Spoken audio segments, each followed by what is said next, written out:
Hello everybody, welcome back to my channel. Thank you so much for tuning back into another video.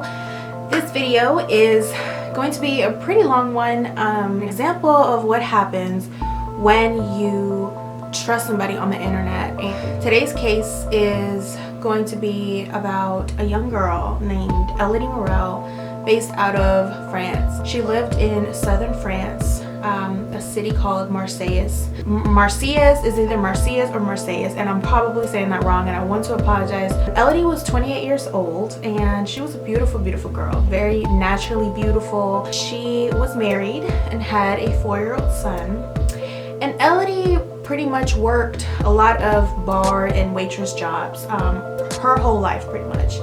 But you know, she was 28 years old, and she was honestly just tired of doing the same thing. She was tired of the long hours, she was tired of the little pay, and she was tired of doing so much for little to no appreciation. So Elodie was ready for a career change. You know, she wanted a shift in her life, and Elodie had always been passionate about modeling. And I mean, look at her, she's beautiful.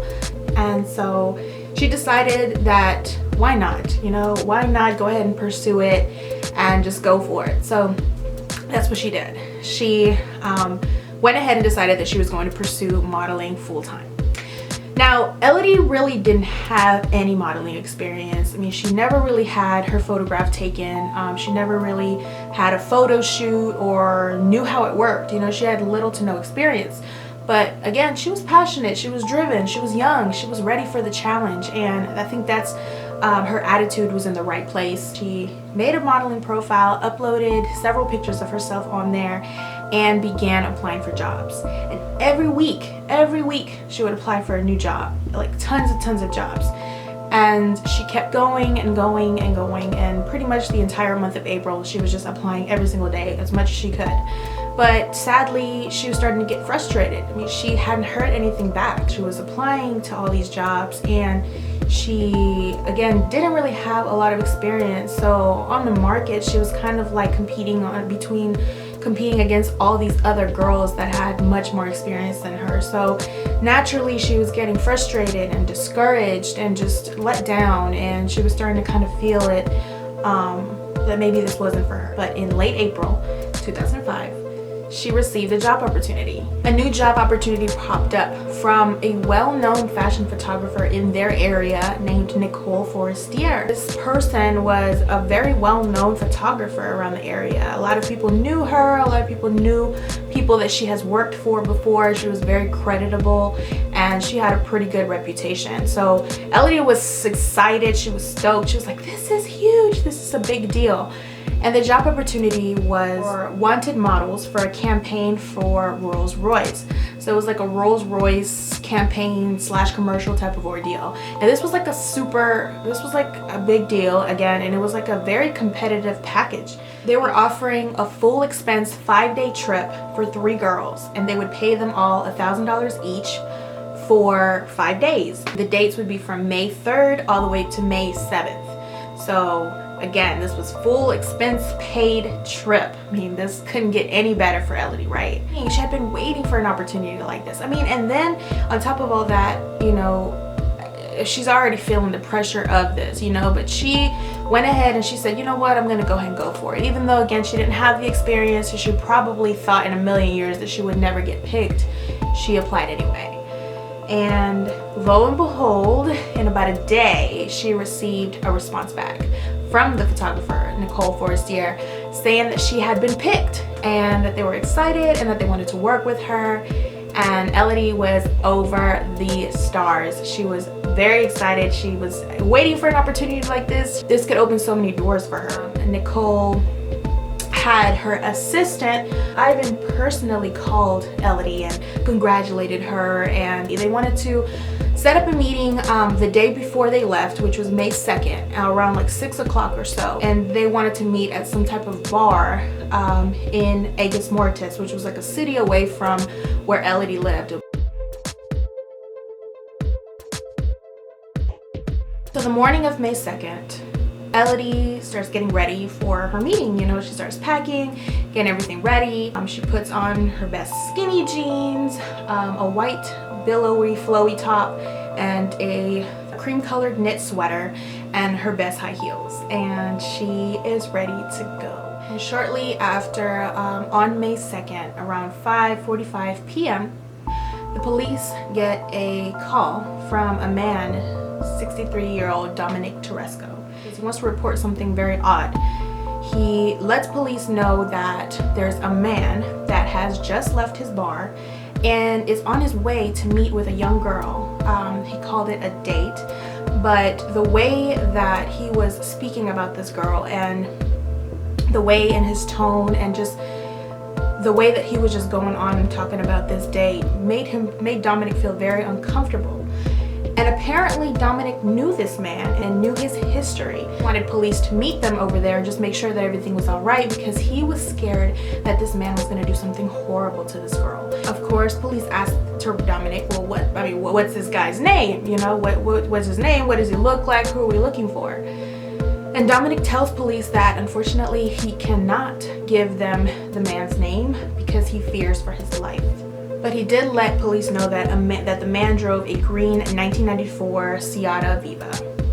And Dominic also mentioned words like prostitution and pimping, but again, he really couldn't go into details or give them too much. Police go and they set up surveillance at this stopover bar around 6:15 p.m., right? The only problem was that this bar that they were at was a very popular place, especially at the times between 6 and 7. I mean, a lot of couples go there. You see a lot of men and women sitting together. You know, it's a very popular place.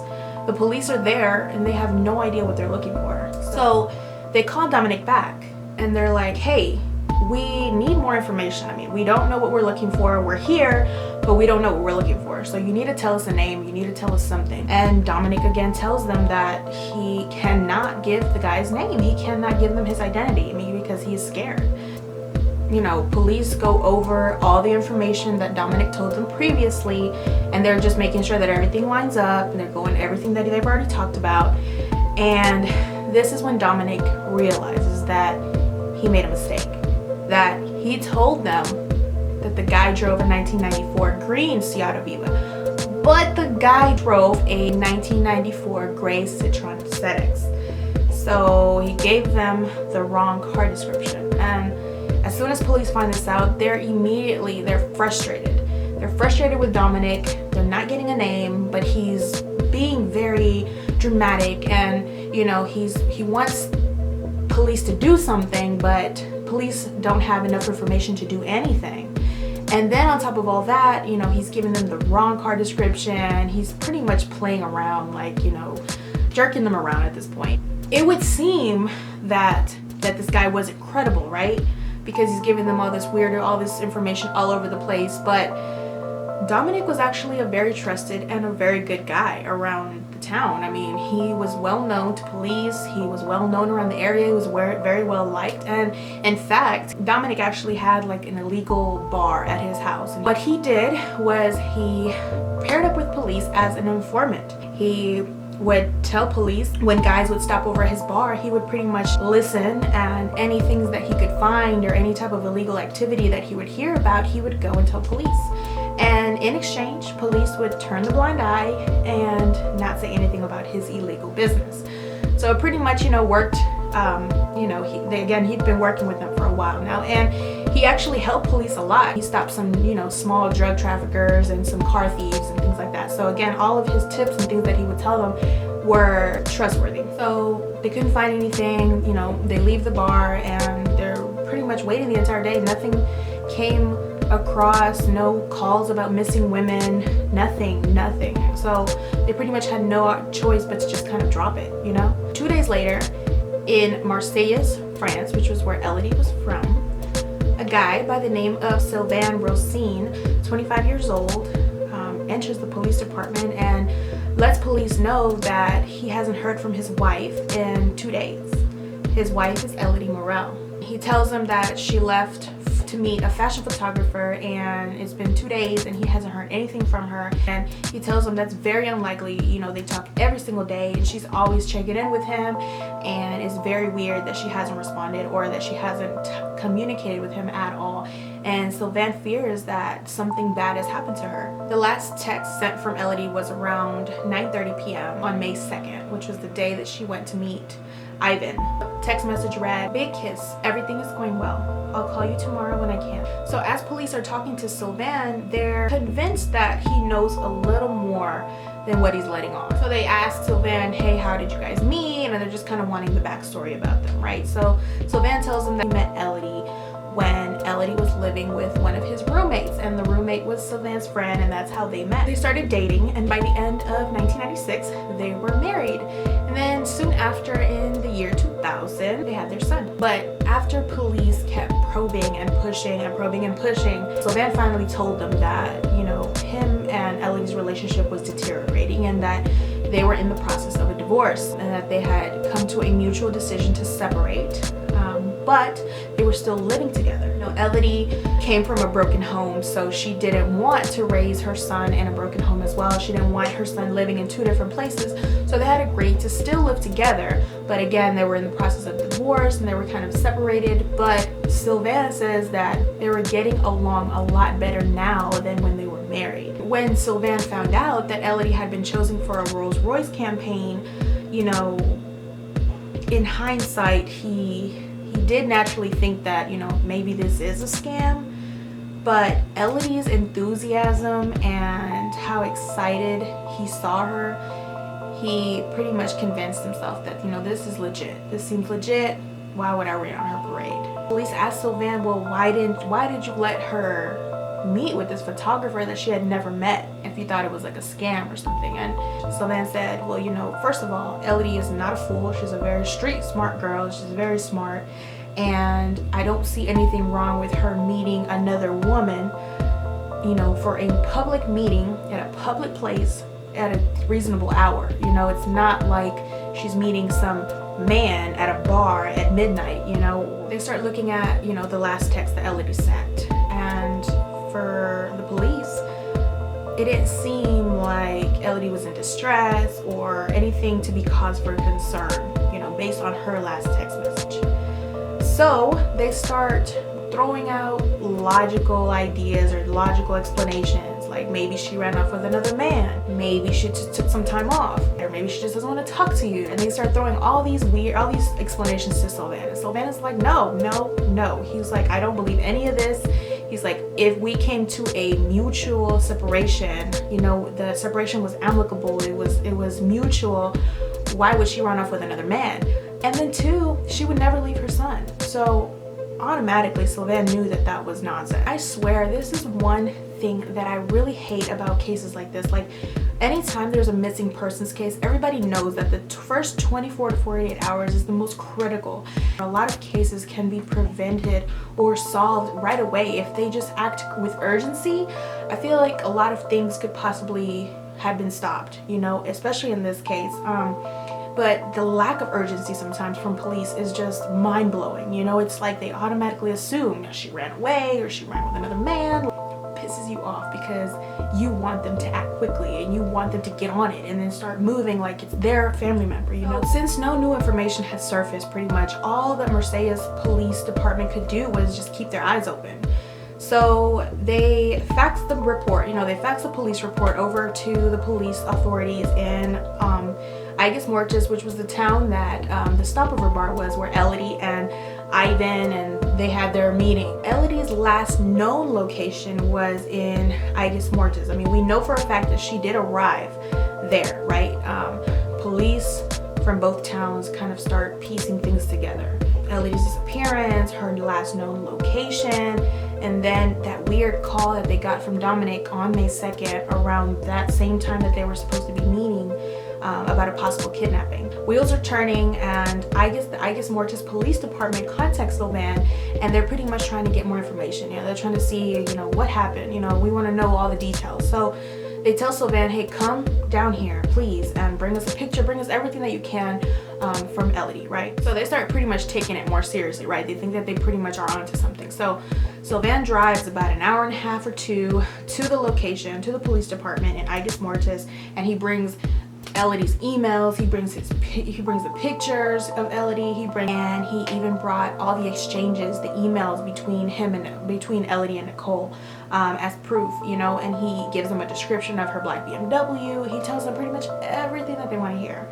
When Elodie's phone was going straight to voicemail, police were able to ping her locations before her phone died or was turned off. And her phone sent a location from Aigos Mortis on the evening of May 2nd, confirming that she had made it to the small town for her meeting. The second signal emitted from St. Gilles, about a half an hour drive northeast of Aigos Mortis. And this showed that Elodie was heading in the direction where the photo shoot was to take place. Strangely, a short time later, there was a last ping coming from a city called Vauvert, opposite direction from where the photo shoot was to take place. Shortly after arriving at Vauvert, that Elodie's phone signal dropped. And now they're finding it difficult to look in all three places, and you know, it's just all these factors are now revolved because she could be in 3 different locations. They were all too big of areas, honestly, to even know where to start. And the only person at this point that could help them was Dominic. So they called Terresco down to come into the station. He arrives at May 5th around 5:30 p.m. He brought with him a startling story. He starts telling police that on the evening of May 2nd, after he made the call, pretty much he thought that his work was done. You know, he's around town, he's having some drinks, goes to dinner, and he pretty much is done, right? He's driving back home and he sees a roadblock in the road, right? Where there's a lot of police cars and they're just pretty much stopping and doing random searches. So he starts to think that they're looking for the guy, you know, where he had made that call about a possible kidnapping. He's thinking that that's what they're looking for. So he stops and he asks the police, you know, how the search is going, if they found him, if they have any leads. And you know, he's explaining what's going on, and police are just looking at each other like, what are you talking about? We have no idea what you're talking about. We're just doing roadblocks. It's going on and on and on and on, and he's pretty much trying to explain everything from like beginning to end to these police officers, right? And again, he's doing all this while he's like frantic, like he's in distress, right? So I think the cops are thinking that this guy's probably drunk or something. So I don't even know if at this point they're even believing what he's saying, right? Or if they're even listening. While Dominic is telling police what happened, the car drives right past the roadblock, right past police, right by Dominic, and Dominic sees him, like sees the man. He sees the man driving, and he can see and make out that there is a passenger in the seat, which is a woman, and she has brown hair, and she kind of looks like she's slumped in her chair with her head resting on the passenger seat, kind of like if she's asleep. And as soon as he starts freaking out, his phone rings, and guess who it is? It's the guy. The guy calls him and just telling him like, hey, I'm just letting you know that be careful going home because there's police are stopped at the road, and I don't know if they're doing random checks or what. So he was kind of just like warning him, right? As Dominic is telling police the kidnapper just drove past you guys, it's just not sinking into police. I really do think that maybe they thought that he was drunk, and you'll see why, because they end up telling that the reason they didn't act on it is because they thought he was drunk. He did kind of smell like alcohol, but he wasn't drunk to a point where it was like belligerent or he didn't know what he was talking about. Again, I just don't think that they knew what was happening or what was going on. You know, they didn't really, maybe I have all the information, or maybe it didn't get to them yet. Here this poor guy is trying to explain what's going on with the little information that he has, and police don't believe him. They think this guy is crazy, that you need to get in your car and go home and sleep it off. You know, he's just is not clicking. How ironic, I guess, that you're telling us about this kidnapper, and then now the kidnapper is just casually driving by. So it just made the story a little less, I guess, believable for them. But we know that he's telling the truth. You know, we know that he's telling the truth. As Dominic is telling them this at the police station, right? So remember, this is a story that he's telling them that happened on May 2nd. So as he's telling them the story, again, police are like, well, why didn't you tell us this the day that it happened? Like, why are you waiting now 3 days after the fact? Police are able to confirm Dominic's story. They talk to the police that were on duty at the time of the roadblock, and they're able to pretty much confirm. And the policemen, they did say, yeah, we did see him. He did drive up to us. He told us about a possible kidnapping, and he said that the kidnapper just drove right past us. But they did confirm that he got a phone call right after he was telling the story. So all of it, pretty much, he was telling the truth. At this point, they're like, look, dude, you're pissing us off. Now they're putting pressure on Dominic to give them a name. They don't have anything, but all you can give us is a name, and they will be able to help her. But, you know, of course, Dominic is very reluctant. They told him pretty much that, look, we're gonna arrest you and put you in jail, and a girl will die because of you. So as he starts feeling all the pressure, Dominic finally tells them the name. He tells them the name, Guillaume Manoir, a 49-year-old that lived there in Aigues Mortes, and he had a rap sheet. He was a very violent man. He had a very violent criminal history, and he had a criminal history. I mean, this guy had been in and out of jail multiple times. So in July of 1987, Manoir was driving, and he spotted two hitchhikers, and they were from Germany. And these two girls, they spoke little, honestly, to no French. But Manoir told them that he would give them a ride, and he was just, I guess, so charming and, you know, smooth talker, and made them feel very comfortable that the girls got in the car with him. They had no idea that Manoir was actually taking them in the opposite direction of where they wanted to go. So Manoir takes them to a secluded area, stops the car, he points a gun at them. He raped the women repeatedly, over and over and over again, throughout the night. And he leaves them in the middle of nowhere and drives off. Only a month later, in August, he does it again. He's driving, sees two female hitchhikers. Again, he persuades them with his friendliness and charm. And these girls are from Italy, but these girls, again, spoke little to no French. They get in the car with him. He does the same exact thing. He takes them to an isolated property, stops the car, points a gun at them. And as he's trying to rape one of the girls, the girl ended up fighting back, and they both run away, and thankfully they get away. In 1988, Manoir was sentenced for his crimes and only received 8 years in prison.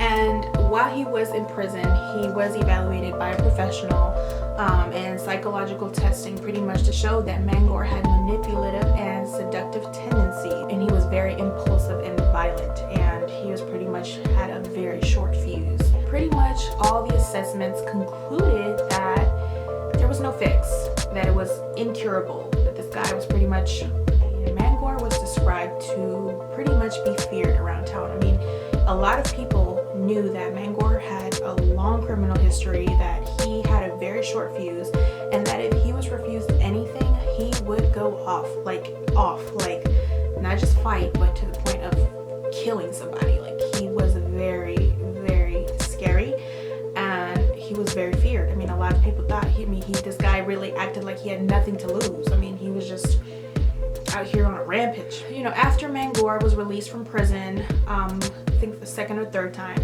he pays a visit to his old friend Dominic. Manoir starts talking to Dominic and telling him that he needs a job, that he needs, you know, to make some type of income. And of course, Dominic, knowing how Manoir is not gonna tell him no. So he pretty much tells him, like, you can come work for my bar, you can come kind of be like security. And in his head, he's thinking, well, I mean, you know, if this guy has this violent nature and stuff, let me at least use him for a type of security or something, you know, let me make use out of it. So on the night of May 2nd, 2005, Manoir is having a drink at Dominic's bar. This is when he tells Dominic that he had an honor to commit, that he met this girl online, and that they were gonna have a date at a stopover bar in Aigues Mortes. And shortly right after, he leaves, like around 5:30ish. I think it was the way that Manoir said it to Dominic that made Dominic very uncomfortable, and which is the reason that he made that 911 call to police. He knew that Manoir was capable of very heinous acts, and he was trying to be proactive in letting them know that he could potentially, somebody.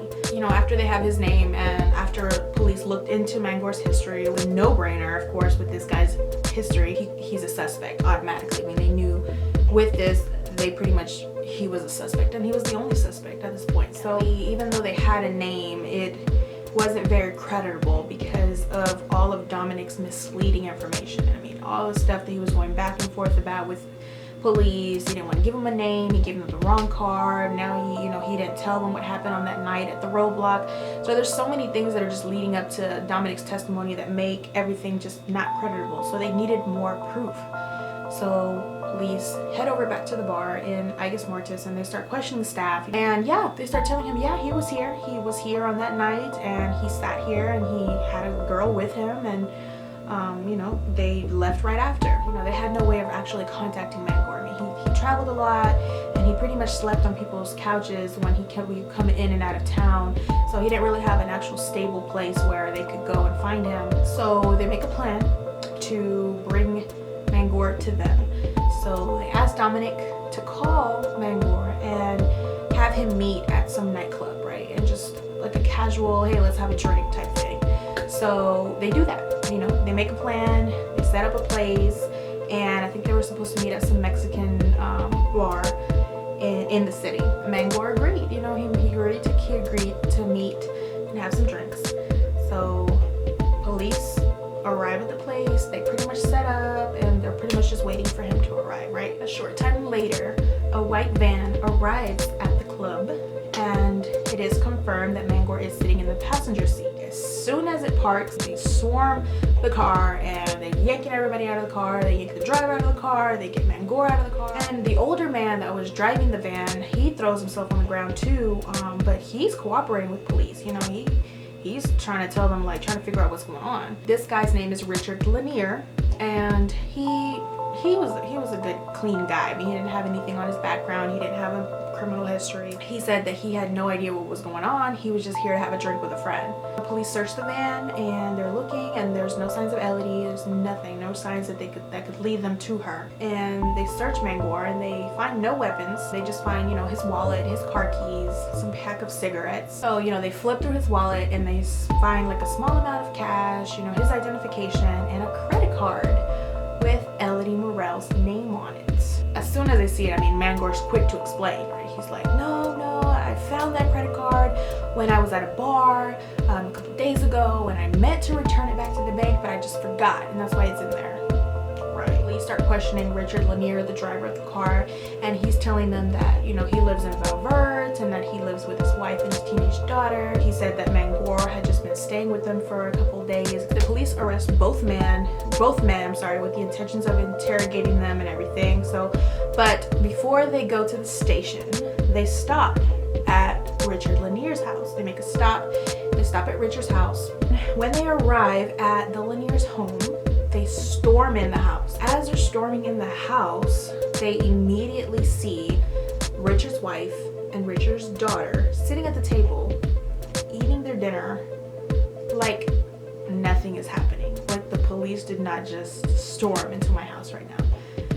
And police are they find this very odd, very disturbing, very weird. Like, what the hell? Why are these girls not alarmed? It's like they were prepared or something. It was very weird. So as police are searching the Lanier's house, they don't find Elodie, but they do find some of her belongings. Her black leather purse, a floral dress, black sweater, 2 pairs of high heels, and they also found Elodie's cell phone, which was the most important. This is a little strange, but Elodie's cell phone was there, but it was in the possession of Richard's daughter. So Richard's daughter was using Elodie's cell phone as her own. And they also found a handgun with dried up blood stained on the handle. Police arrested the Lanier women as well, and they pretty much took them all downtown to start interrogating them. And when they get downtown, they spend hours and hours and hours interrogating these 4 people into telling them what happened to Elodie. I mean, it was obvious that they were involved already. I mean, they found all her belongings there, they found her phone, they found blood, and it was approaching May 5th around 8 p.m. They questioned Manoir for hours and hours and hours, and Manoir pretty much stuck to his story about finding Elodie's credit card and wanting to return it. They knew that that was not the case, that was not the real story. He spent hours and hours of interrogation and he was not budging. So police had no other choice but to move on to another person. They finally figured out that Richard Lanier was the weakest link out of all of them, and they shift everything towards him, and they start just beating down on him. Not literally, but they start interrogating him and pushing and probing and just trying to get everything they can out of him. And finally Richard breaks. After hours and hours of interrogation, finally he breaks and he starts telling them everything that happened. Richard starts telling them that Guillaume Manoir just showed up at his house May 3rd, Tuesday at 6 a.m. while him and his family were having breakfast. He pretty much just storms in the house and starts frantically telling him that they need to help him, that he needed somewhere to hide, and he tells Richard that he has a girl in his trunk, that he's trying to hide her in the garage. So Richard allows Manoir to use the garage and watches him back up, watches him drive his truck in. Then Manoir asks him for cable ties, and Richard gives him cable ties. Richard's excuse to police is that, you know, he knows Manoir and that he knows how Manoir is, and that he doesn't want to upset him. So that is why he's pretty much obliging with everything that Manoir is asking him to do. He doesn't want Manoir to do anything to his family. But after all of what Manoir told Richard to do, he never once thought about calling the police or anything. So the police start asking Francine, which is Richard's wife, questions, and what does she know, and what is pretty much her partake in the whole situation. Francine's story pretty much matched her husband's story, you know, that Manoir stormed in the house pointing a gun, saying that he needed to hide a girl, and that he needed to hide himself. And then on the night of Tuesday, May 3rd, on that evening, Manoir came back into the house like around 6 p.m. and he said he wanted a water bottle because the girl was thirsty. Manoir proceeded to tell Francine that he made the girl sniff the white stuff, indicating to Francine that he had drugged Elodie. She gave him the water, she just kind of was hearing what he was saying, and, you know, left it at that. Now again, Francine was also very scared of this guy, so she also did not think to call the authority. After he came for the water, Manoir reappeared again at the house, this time asking for dinner. But this time he brought some belongings with him, which obviously all belonged to Elodie. And he starts pretty much dispersing her stuff out. He starts kind of like handing out her stuff. You know, he gives Francine the dress and some heels. He gives the cell phone to Richard's daughter, which is why when police stormed in, you know, she had it in her possession. Francine does say that Manoir mentioned that he was going to kill Elodie, and he mentioned killing Elodie on multiple occasions. And Francine asked Manoir how he would do it, and she said that Manoir grabbed his hands and pointed them around his neck. After Manoir pretty much found out that, you know, Richard and pretty much the whole family caved, and so he confessed to making a scam or making an online ad about a modeling gig and posing as a fashion photographer in order to scam people out of their credit cards and money and things like that. And he said that he researched online things about how to make a job opportunity look real.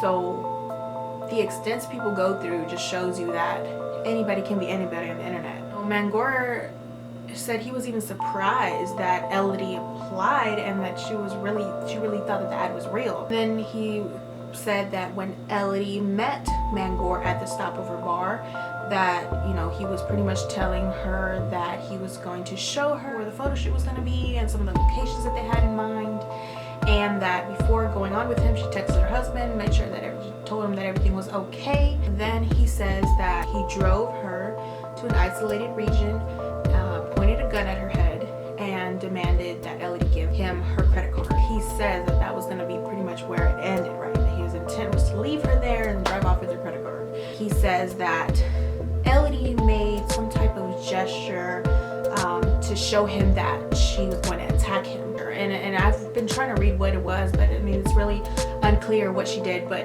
she did something where he thought that she was going to attack him. Manoir took this as an attack, and he grabbed the pistol that he had started hitting Elodie in the head with it, which explains the blood on the handle, and that he slammed her head onto the door, onto the passenger's door, pretty much until she was knocked out unconscious, because, you know, he said that that's the only way that she could calm down. He says that she gave him the credit card, and then he asked her for the PIN number. She gave him the PIN number and everything, right? And he used it to buy like cigarette and some gas, and he withdrew 140 euros. Manoir denied everything that the Laniers had said. He denied everything. He had no recollection of that ever happening, and he said that his whole intent for the whole scam was just to steal somebody's credit card, take some money out, and that was it. Police obviously knew Manoir was full of shit. I mean, they knew this guy was obviously not very truthful, complete lies, and he was just a narcissist, and they knew this. So they decided to play into his game and stroke his ego. You will see this a lot in like interrogations. Police sometimes actually play into, you know, the suspects and stuff to kind of get them to talk about more, trying to get them to open up, like things like that will kind of get them going, like get them like, yeah, I did that, you know, and kind of get them to start opening up and talking more and more and more, and eventually they'll start talking and just tell everything. You know, they start talking, making Manoir feel more comfortable, and it's working. It's working. Manoir he's comfortable, and he tells police that he lied. He did not let Elodie go after he took the credit card. His new story was that he actually drove Elodie to the Lanier's house, and they were in the garage, and they smoked a cigarette together, and they were just pretty much talking openly and freely, and that his intentions were to let Elodie go the next day. You know, he says he didn't tie her up, he didn't touch her, he didn't do anything to her, and that it was just, like I said, it was just, she was pretty much there and comfortable and just acting at her own free will. He's taking Elodie back to return her, and he asks Elodie to drive. So they get out of the car, you know, they walk around the car to exchange seats, and at some point Elodie bumped into Manoir. And remember when I told you guys that Manoir has a very violent history, that he's a short fuse, and this guy was like a ticking time bomb pretty much. He said that Elodie bumped into him, causing him to fall on the ground, and that he got so mad that he got up and he saw a loose cable tire, a loose cable somewhere, and he strangled Elodie with it. And then hours later, he came back to the Lanier's house and slept on their sofa, ate dinner, and pretty much acted like nothing had happened. And when the police searched the Lanier's garage, they were pretty much able to kind of visually see what had happened. You know, they did find cigarette butts. They found 23 cigarette butts on the garage floor.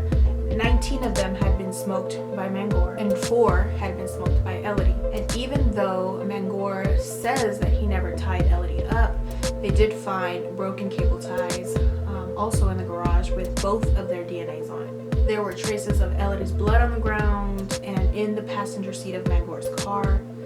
And they also found a little baggie with some white dust in it. Later on, after testing was done, it was revealed that the little powdered bag was 4 different types of sedatives all crushed together. And of course, Manoir denies ever sexually assaulting Elodie, but his DNA proves otherwise. And then on May 6th, Manoir finally told police where they could find Elodie's body.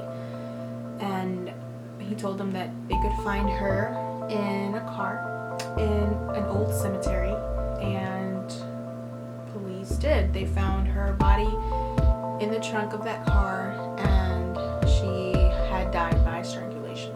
And they had confirmed that, and it was very obvious when they found her. So Manoir was charged with abduction, rape, and murder. Richard and Francine both were charged with complicity to kidnapping and failure to disclose a crime to authorities.